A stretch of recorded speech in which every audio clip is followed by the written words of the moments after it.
Hey, true crime fans! Tired of ads interrupting your gripping investigations? Good news! With Amazon Music, you have access to the largest catalog of ad-free top podcasts included with your Prime membership. After all, ads shouldn't be the scariest thing about true crime. To start listening, download the Amazon Music app for free or go to amazon.com/ad-free true crime. That's amazon.com/ad-free true crime to catch up on the latest episodes without the ads. On today's Smart 7, Labour's Investment Summit has a wobble, tributes to former Scottish First Minister and lots more. It's Monday 14th of October, it's National Dessert Day and happy birthday, Steve Coogan. The Smart 7. It's news, but not the news.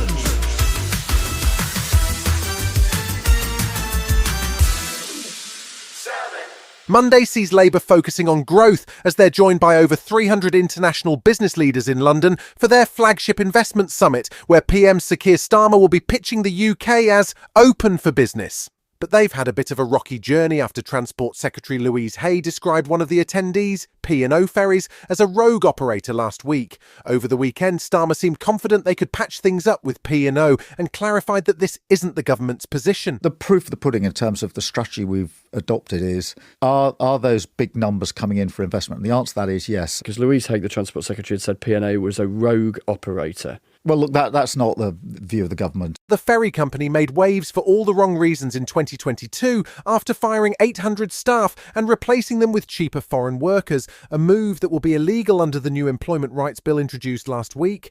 Business Secretary Jonathan Reynolds acknowledged that while it was wrong, it was legal at the time. What happened with P&O Ferries was wrong. We believed it was wrong. The government at the time, the Conservative government, believed it was wrong. But the problem was it was legal. So we are changing that situation, and where a company can operate within that framework, we can work with them. 4 IDF soldiers have been killed and more than 60 people were injured on Sunday in a drone attack on northern Israel. Hezbollah militants have claimed responsibility for the attack. It follows a weekend of escalating violence in Lebanon, with Israeli airstrikes destroying a mosque and flattening a marketplace in the south, while at least 15 people were killed in attacks on northern and central parts of the country. On Sunday, 15 UN peacekeepers suffered minor injuries after 2 Israeli tanks pushed into a UNIFIL position in Ramyeh, just hours after Israeli PM Netanyahu warned UNIFIL to leave the area. I'd like to appeal directly to the UN Secretary General. It is time for you to remove UNIFIL from Hezbollah's strongholds and from the fighting areas. The IDF has repeatedly asked for this and has been met with repeated refusals, all aimed at providing a human shield to Hezbollah terrorists. In response to the violence, Iran's Speaker of the Parliament, Mohammad Bagher Khalibaf, reaffirmed Tehran's support for Lebanon. I'm particularly carrying a message from the Supreme Leader with assurances that, in these difficult conditions, the Islamic Republic of Iran shall stand with Lebanon's nation, government, and the resistance in all areas.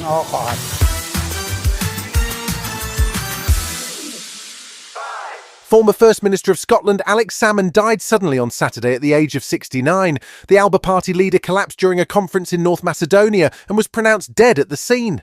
Having led the SNP to power in 2007 and then to an unprecedented majority in 2011, he also guided the party through the unsuccessful 2014 Scottish independence referendum. Stepping down after Scotland voted to remain in the UK, things quickly unravelled. A string of sexual harassment allegations led to a spectacular fallout with his successor Nicola Sturgeon. In 2020, Salmond was acquitted of 13 sexual offence charges from 9 women, but admitted to inappropriate behaviour. Current First Minister John Swinney called him a significant figure in Scottish politics. He inspired a generation of people to believe in Scottish independence. So Alec left a fundamental footprint on Scottish politics.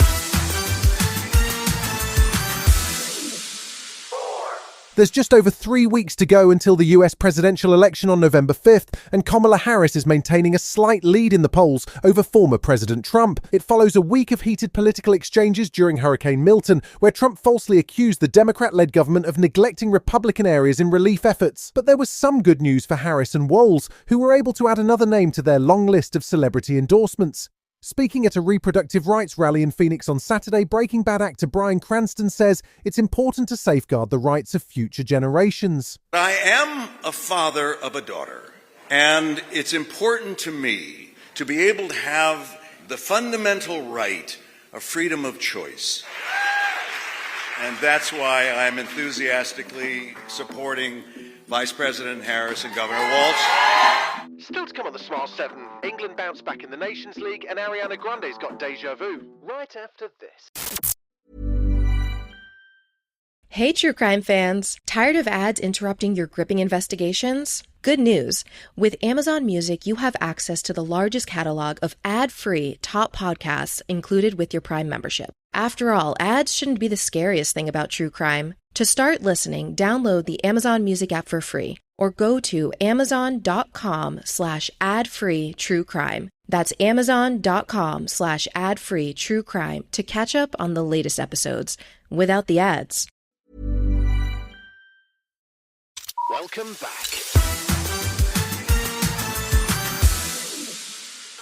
It was a busy weekend of Nations League action, with bad news for Scotland, who lost 2-1 to Croatia, and the Republic of Ireland, who lost 2-0 to Greece. Meanwhile, England redeemed themselves after Thursday's shock 2-1 home loss to Greece. On Sunday, they faced bottom of the group Finland and came away with a 3-1 victory thanks to goals from Jack Grealish, Trent Alexander-Arnold and Declan Rice.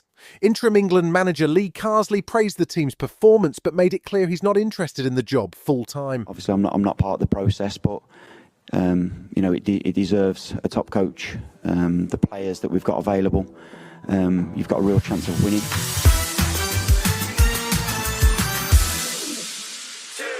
Ariana Grande returned to Saturday Night Live this weekend, marking her third time hosting the show and first since 2016. But this time, she had more than just sketches to juggle. She was also promoting her new movie, Wicked, which hits cinemas next month. In true Ariana fashion, her opening monologue was more of a mini-concert, featuring her signature Britney, Miley and Gwen Stefani impressions. But the pop star couldn't help but point out a little ironic deja vu. It's so amazing to be here. The last time I hosted was in 2016, and we were right on the verge of electing our first female president, so I guess second time's the charm.